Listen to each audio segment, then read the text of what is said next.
Alors j'ai titré « Heure et malheur de la sensation ». Je trouvais ça joli, c'est un peu pompeux, mais je trouve ça joli.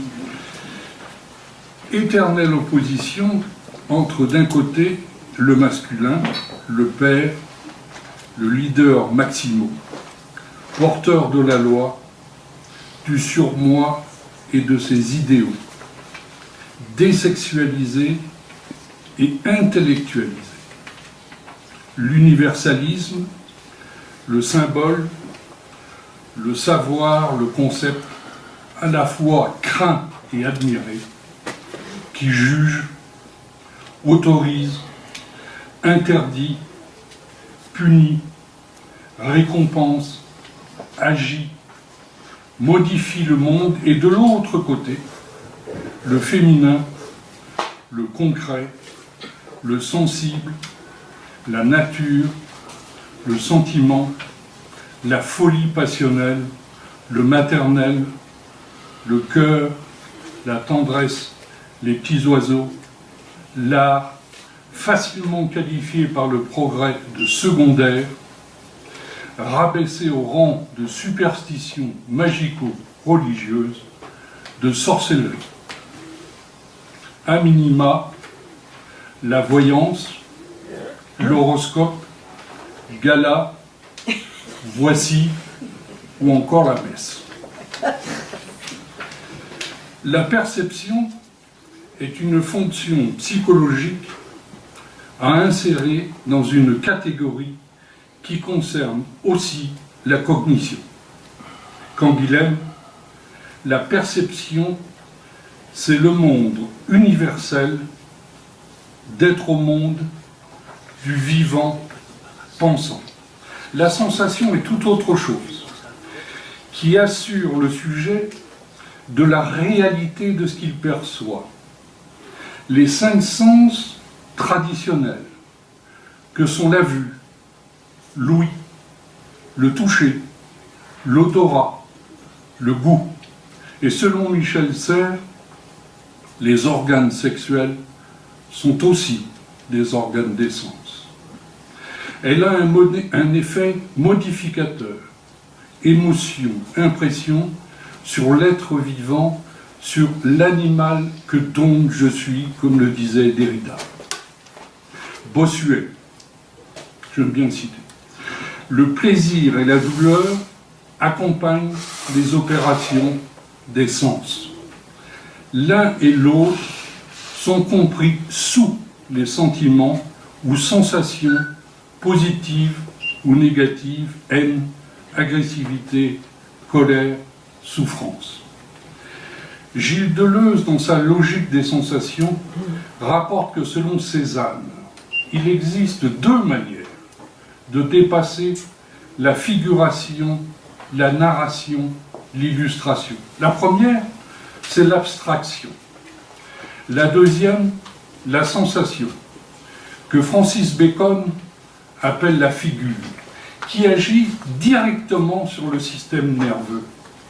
Elle est concernée par la chair, par la viande accrochée aux os. Ce n'est pas de la chair morte. Il y est question de spasmes, de rythme, d'élasticité, de contraction, d'onde, d'énergie, d'excitation, de vibration, d'intuition, de diastole, de systole, d'improbable, de hasard, d'accident, de chute, de catastrophe, d'horreur, de devenir animal, et non pas de structure, de système. La sensation ne se représente pas, n'a pas de modèle, elle se vit. Cézanne, il ne s'agit pas de la pomme, mais de l'être pommesque de la pomme. Paul Valéry. La sensation, c'est ce qui se transmet directement, en évitant le détour de l'ennui, d'une histoire à raconter. La sensation est en prise sur une puissance vitale qui déborde tout. Francis Bacon, si je vais chez le boucher, je trouve très surprenant de ne pas être à la place de l'animal. Tout n'est pas dans l'intention. Erwin Strauss. Le sentir est au connaître, au percevoir, ce que le cri est au mot. Le cri est un son, le mot est une signification. Alors que la connaissance subsiste détachée du moment de l'apparaître, le sentir est un vivre avec immédiat, non conceptuel. L'esthésie, la sensorialité de l'art, différente de l'esthétique, son analyse formelle, ne saurait être étrangère à la poétique, au processus de création. Michel Serres, dans son ouvrage Les cinq sens, estime que le langage anesthésie les sens, qu'il cloue le jeu, JE, au cognitif, et que le triomphe de l'écrit a produit ce qu'il appelle une catastrophe perceptive.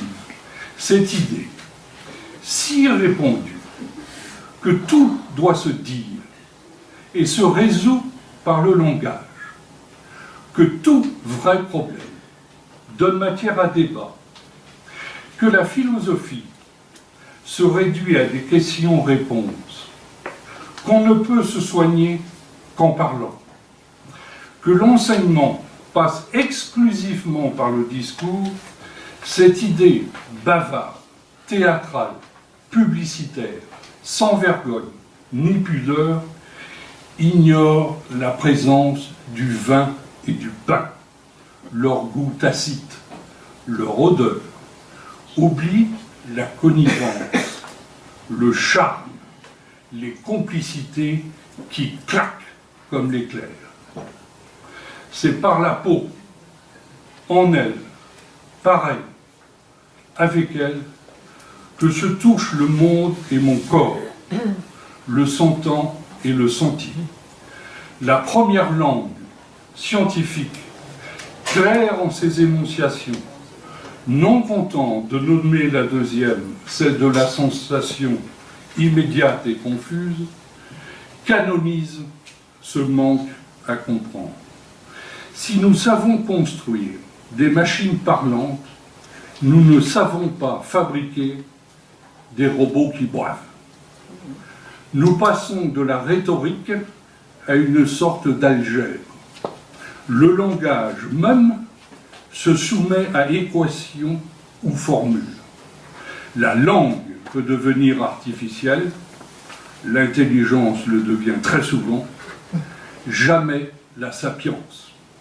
En ce sens, l'automate diffère de l'homo sapiens, il dispose de la première langue, non de la seconde. Yuval Harari, dans Homo Deus, une brève histoire de l'avenir. Selon le dogme actuel, les émotions et l'intelligence ne sont que des algorithmes inconscients. Dès lors, si nous pouvons, je le cite, créer un système de traitement des données qui puisse assimiler encore plus de données qu'un être humain et les traiter encore plus efficacement, ce système ne serait-il pas supérieur à l'homme de la même façon que ce dernier est supérieur à un poulet? Les sentiments algorithmiques, statistiques, mais polis par des millions d'années d'évolution, qui ont résisté à la sélection naturelle, ne peuvent être que plus fiables que les sentiments subjectifs. Daniel Dennett et Stanislas Dehaene, écoutez bien, nous pouvons répondre à toutes les questions pertinentes en étudiant l'activité cérébrale sans recourir à des expériences subjectives. Faisons mentir Kafka, pour qui le psychique est incalculable. Les neurobiologistes sont-ils des modérateurs de ce matérialisme neurocognitiviste? Nos raisonnements, selon Antonio Damasio, qui y insiste depuis l'erreur de Descartes en 1994, ne s'opère pas seulement à partir de la logique, mais en interaction avec les modifications qui interviennent à tout instant dans notre corps, ce qui constitue le ressenti, ce qu'il appelle la grande soupe affective de nos cellules. Tel est le travail de la chair, désir non réfléchi, involontaire, d'exister, pourtant nécessaire, le conatus de Spinoza, l'effort pour persévérer dans son être. Le meurtre du père et sa transmission affirmée par Freud dans Moïse et le monothéisme se paie, je le cite, d'une mise à l'arrière-plan de la perception sensorielle par rapport à l'idée abstraite, avec affirmation de la supériorité de la paternité sur la maternité assimilée aux valeurs sensorielles, sensuelles de la séduction. Green l'affirme. Freud et Lacan n'ont réussi à construire leur métapsychologie qu'en la purgeant de toute folie, de toute passion. Le cadre analytique se veut sensoriellement le plus neutre possible. Pas de séduction, d'action qui serait et s'avérerait un quasi-retour à l'hypnose, à l'occultisme. Position raillée par Widerman et François Rostand, pour qui la névrose de transfert médiate, solide matériel pour un possible exercice de critique épistémologique, mais ne saurait éviter de l'immédiateté, du primitif, de l'archaïque, de l'infantile, de l'érotique, avec manifestation infraverbale, inquiétante et étrangeté, démesure, déformation, excès, surgissement du double, automatisme mental, transmission de pensée, divination. Le diable, donc, la chasse aux sorcières est ouverte. Matériaux hautement inflammables pour les masses. Rien n'est simple chez Freud. Il faut se préoccuper du destin de la pulsion, des représentations de choses, de mots refoulés, mais aussi des affects. La mère, ajoute Freud, thérapeute de l'état de détresse, ne se contente pas de nourrir, elle soigne l'enfant et éveille ainsi en lui maintes autres sensations physiques, agréables ou désagréables. Grâce aux soins qu'elle lui prodigue, elle devient sa première séductrice. L'objet est investi avant d'être perçu. Le fantasme est dans le rapport le plus étroit avec le désir qui trouve son origine et son modèle dans l'expérience de satisfaction, dans l'investissement hallucinatoire du souvenir de la satisfaction. Qu'est-ce qu'un état affectif du point de vue dynamique? Quelque chose de très compliqué, affirme Freud dans l'introduction à la psychanalyse. La distinction entre sensation et perception prend ici toute son importance quand nous considérons la représentation de choses, puisque cette chose se présente d'abord par l'intermédiaire de la sensation, de l'affect, et ne pourra donc jamais être totalement figurable, ni totalement dite dans un discours adéquat. Julia Kristeva. Si on relit le texte initial préanalytique de Freud sur les aphasies, puis l'appendice C de la métapsychologie, où nous trouvons non pas le modèle saussurien signifiant signifié, mais freudien du signe, nous constatons d'abord que les perceptions et différentes affections synesthésiques, auditives, tactiles, visuelles s'intègrent dans la matrice de ce signe freudien. Pour Bion, les premières briques de l'activité de pensée sont des éléments émotionnels bruts, physiques et psychiques indifférenciés, éléments bêta transformés par la mère en éléments alpha désormais intégrables. Ce qui est en jeu, c'est la capacité à formuler des pensées dans un langage intérieur, système de représentation du monde extérieur. C'est une intelligence émotionnelle, intuitive, sensorielle, pathique, qui est adaptation pertinente au milieu, résultat de l'évolution.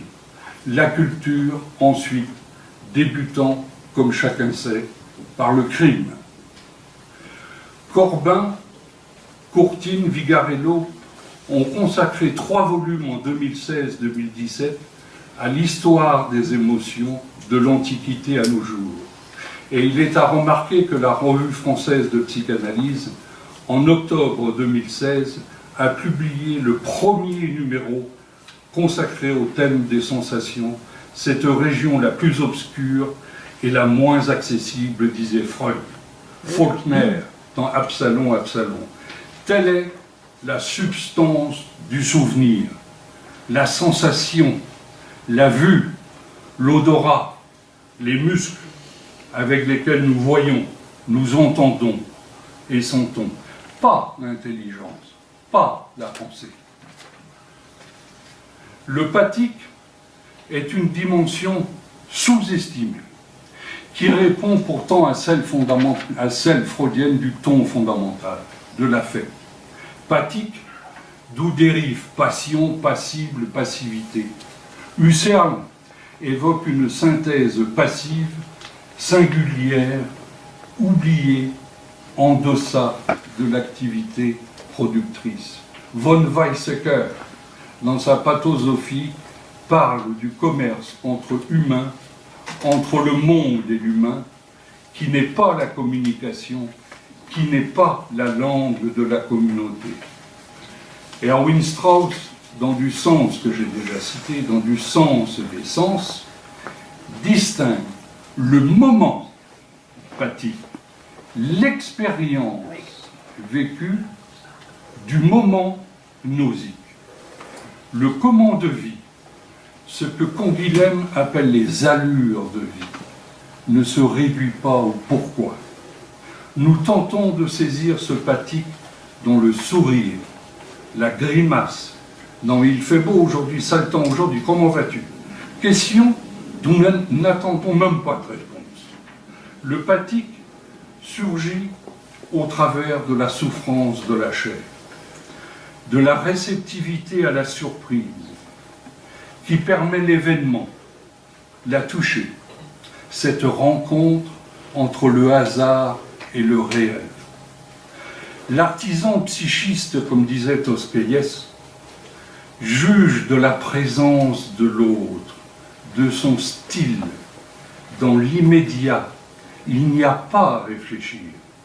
Cette qualité pathique convoque les sentiments les plus primordiaux, ce que Max Scheler appelait les sentiments vitaux, en deçà du représentatif, de la tristesse douloureuse à l'allégresse la plus vive, avec des ruptures, des fluctuations qui entraînent, là je parle de la psychose, des variations du paysage, des ambiances nouvelles, des rythmes différents, des remises en forme, des entours, des émergences. Importance du laisser se déployer, du laisser advenir, qui laisse entrevoir une lueur dans l'opacité d'autrui. De nos jours, afin de promouvoir l'égalité des sexes, il nous faudrait refuser ce qui les distingue. Manuel de sciences et vie de la Terre en 2011, on ne naît pas homme ou femme, on le devient en fonction d'un choix personnel. Philippe Roth, dans La bête qui meurt, on n'est pas au-dessus du sexe. un homme aurait 3 fois moins de problèmes s'il ne s'était jamais mis en tête de baiser ou de se faire baiser. C'est le sexe qui met le désordre dans nos vies ordinaires. Anaïs Nin, mon âme puritaine se révolte contre cette nouvelle vie faite d'impulsions physiques. Je me sens mal. Je me sens mal parce que je vis avec mon corps, parce que je touche désormais la vie, non seulement avec mon esprit, mais avec ma peau, mon sang, mes nerfs. Ce contact physique avec la vie m'exalte et me révolte en même temps. Catherine Millet, auteure de La vie sexuelle de Catherine Millet. Il faut être une personne particulièrement sensible pour percevoir le réel et en rendre compte, car les sentiments faussent les sensations.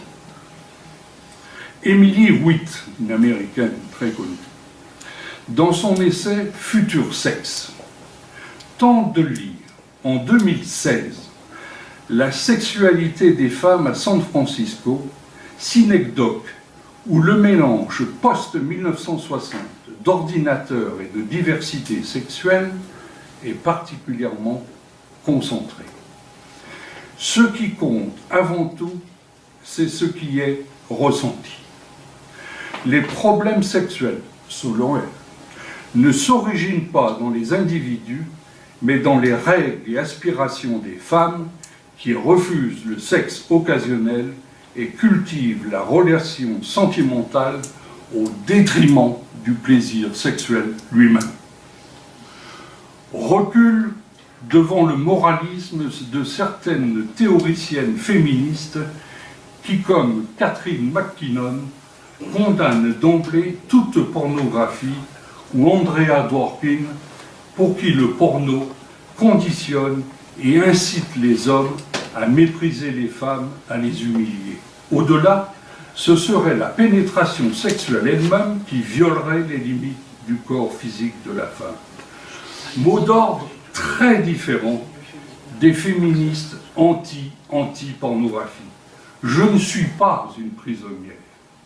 Fait érotisme et pornographie. Vous connaissez la différence? Hélène Willis, dans un célèbre article publié en 1979 dans Village Voice, intitulé « Féminisme, moralisme et pornographie », je la cite. Si les femmes définissent la pornographie en soi comme l'ennemi, de nombreuses femmes auront honte de leur pulsion sexuelle et auront peur d'être honnêtes à ce sujet. Et la dernière chose dont les femmes ont besoin, c'est de ce supplément d'hypocrisie, de culpabilité et de honte sexuelle maquillé cette fois en féminisme. Car il s'agit de sonder les limites physiques et physiologiques des pratiques sexuelles féminines pour élargir l'éventail des plaisirs. Sarcasme devant Freud, qui en 1916, dans Introduction à la psychanalyse, affirme que la transformation de la petite fille en femme est caractérisée principalement par le fait que cette sensibilité se déplace en temps voulu et totalement à l'entrée du vagin. Dans les cas d'anesthésie dite sexuelle des femmes, le clitoris conserve intacte sa sensibilité, ce qu'il regrette. En 1925, dans quelques conséquences psychiques de la différence anatomique entre les sexes, le clitoris pour la fille n'est que son propre petit organe caché. Elle est en proie à l'envie du pénis, cette réplique supérieure du clitoris. La masturbation du clitoris est une activité masculine. L'élimination de la sensibilité clitoridienne est une condition nécessaire du développement de la féminité. Clitoris dont on sait aujourd'hui qu'il est riche de 7500 terminaisons nerveuses qui irriguent urètre et vagin, organe essentiel du plaisir féminin, sans lui point d'orgasme vaginal, qu'il faut donc mutiler, exciser pour asservir. Marie Bonaparte, introductrice de la pensée freudienne en France, se fera opérer 3 fois du clitoris, espérant ainsi obtenir un véritable orgasme vaginal. La figuration du clitoris dans un manuel scolaire français ne date que de 2017. La femme ne saurait être un cimetière de désirs, de rêves manqués, d'illusions. Certes, l'affichage de ces positions affirme un certain sujet féminin. Mais la maternité ne doit-elle pas participer à une définition de ce qu'il en serait de cette féminité? Nancy Houston, la séduction a évincé la reproduction. Anaïs Nin, pas de maternité, d'immolation, d'altruisme. La maternité, c'est de nouveau la solitude, c'est donner, protéger, servir, abdiquer, non, non et non. Pourtant, le désir d'enfant semble impérieux, aspiration qui peut se convertir en revendication, droit à l'enfant, prêt à tout, PMA et même psychanalyse pour tomber enceinte. Et connaître cet acmé qu'est l'accouchement, ouragan de sensations, de douleurs, de sang et d'eau. Maquillage féminin avant le travail animal qui donne naissance à un nouvel être humain par mon corps. Les femmes n'ont pas peur du côté visqueux de l'enfant qui naît. Elles n'ont pas peur de la glaise. Et après la naissance, reféminisation immédiate. Sur la tablette à côté de vous, une brosse à cheveux, un tube de crème, un peu de poudre. J'aime voir là ces accessoires de beauté. Ils témoignent de vos va-et-vient entre la femme et la mère, témoigne René Friedman. Camille Froidevaux-Métairie caractérise le devenir femme par 2 traits fondamentaux. Le premier, elle ne peut oublier son corps. Cycle menstruel, grossesse, accouchement, ménopause, contraception, fausse couche, avortement, jouissance sexuelle, etc. Titre du dernier livre de Camille Froidevaux-Métairie, Le corps des femmes. Et sa conclusion, pour un féminisme incarné. Deuxième caractéristique, l'altruisme. Car la femme ne pourrait se construire, selon elle, que dans l'expérience de sa relation à autrui, précocement soucieuse d'autrui, dotée d'une prédisposition à se projeter hors d'elle-même, pour se préoccuper du nouveau-né, figuration de l'autre, mais de n'importe quel autre. Elles se conduisent dans le monde selon une posture éminemment relationnelle. En un mot, les femmes sont des individus anti-individualistes. Aujourd'hui, il n'y a plus de pater familias. Un père est un acteur de la parentalité. Comment les hommes en viennent-ils à ressentir des affects attribués jusqu'ici à l'autre sexe? Michel Brion, c'est, dit-elle, en prenant en charge une partie des soins quotidiens de leurs enfants depuis la naissance qu'ils entrent dans le monde sensoriel du nouveau-né et accèdent à des expériences jusque-là non explorées par les hommes qui se tenaient à distance des enfants très jeunes. Ces éprouvés les ramènent à leur propre enfant. L'infantile paraît incompatible avec la conception traditionnelle de la virilité. L'homme, plus que la femme, aurait abandonné sa part infantile. C'est exactement là, selon elle, que se situe la modification contemporaine du rôle paternel. Mais, fin de l'éternel masculin, le rôle social, familial, paternel du chef de famille. Les enfants ne seraient plus que les enfants de la mère. Big Mother, disent certains.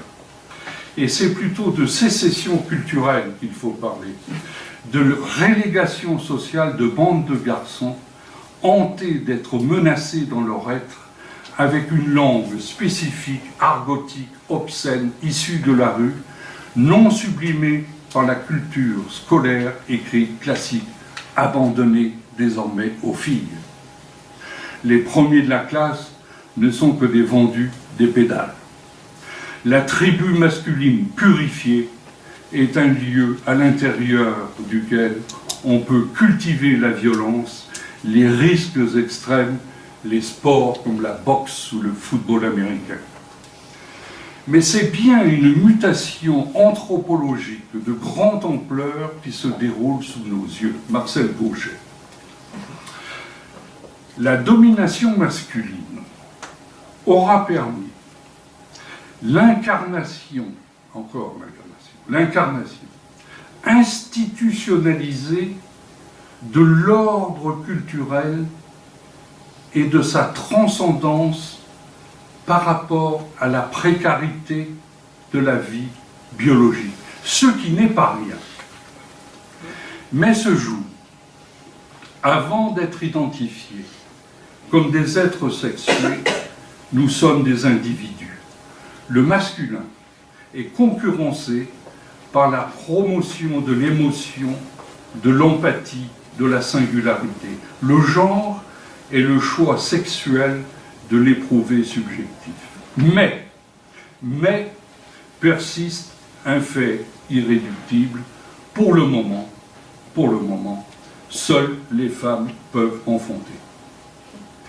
C'est donc le fonctionnement de la société tout entière qui doit se calquer sur la figure maternelle, devenue la figure de la responsabilité par excellence, en se recomposant autour de la prise en charge du destin social de cet être dépendant par excellence qu'est l'enfant. C'est le maternel désormais qui aide l'individu à en devenir un. La figure maternelle va prêter ses traits sensibles à cette requête et symboliser cet indispensable souci de l'autre.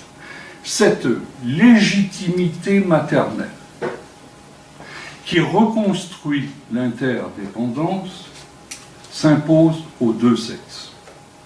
La loi du père renvoyait à une dimension du fonctionnement collectif et personnel. L'erreur aura été de l'hypostasier à la hauteur d'un invariant anthropologique, alors qu'elle ne relevait que d'un fait sociologique. Cela exige, selon Gauchet, de reconsidérer des données que la psychanalyse considérait comme intemporelles, voire scientifiques. Et en guise de conclusion, une triple interrogation. La première, la prise en compte de la sensation, du sensible, antérieure à la perception, au langage, plongeant dans l'archaïque le vital, ne saurait pourtant soutenir l'envahissante idéologie de l'écologie intégrale. Pour elle, les réponses actuelles aux défis sociaux et politiques ne sont que mercantiles, instrumentales, contre-naturelles. Le corps ne saurait être soumis à la technique, à la biochimie. Il existe une distinction des sexes. Seule la femme peut aspirer à la maternité, pas de mariage homosexuel. L'enfant a droit à une mère et à un père. La terre ne saurait mentir. La domestication culturelle, cela suffit. Slogan qui est promis un bel avenir. La domestication culturelle, cela suffit. Deuxième interrogation. Daniel Cohen, économiste, dans son livre « Il faut dire que les temps ont changé », présuppose un homme seulement défini par sa digitalisation. Il faudrait faire disparaître les parasitages, artefacts sensuels, sensibles, féminins. Cette marche en avant ne saurait davantage supporter des liens sociaux perturbés. Gilets jaunes. Des écrans, un langage informatique universel, de l'artificiel, mais pas de rencontre, pas de chair, pas de risque de négativité interpersonnelle. La critique de la matrice numérique qui contraint le libre arbitre a disparu. Nouveaux habits de la communauté civilisée. Et de ces rejetons, des millions de chômeurs, de précaires, de bullshit jobs, selon Harari, s'imposent. En deçà du langage et de la raison instrumentale, comme le dit Habermas, la sensibilité crée une communauté de douleur entre vivants. Mais il n'est pas certain que la lutte contre la souffrance, la marque la plus tangible du progrès, importera encore impérative à l'avenir. La psychanalyse en mouvement, mais dont la ritualité protège de toute ivresse, sans algébrose digitalisable, hypostasiée, se devrait d'armer cette critique au nom de ce sensible, de l'imagination, de l'intuition, du pathique, de l'intelligence émotionnelle. Et troisième conclusion, vaut-il mieux penser chaud et vivre froid, ou penser froid et vivre chaud?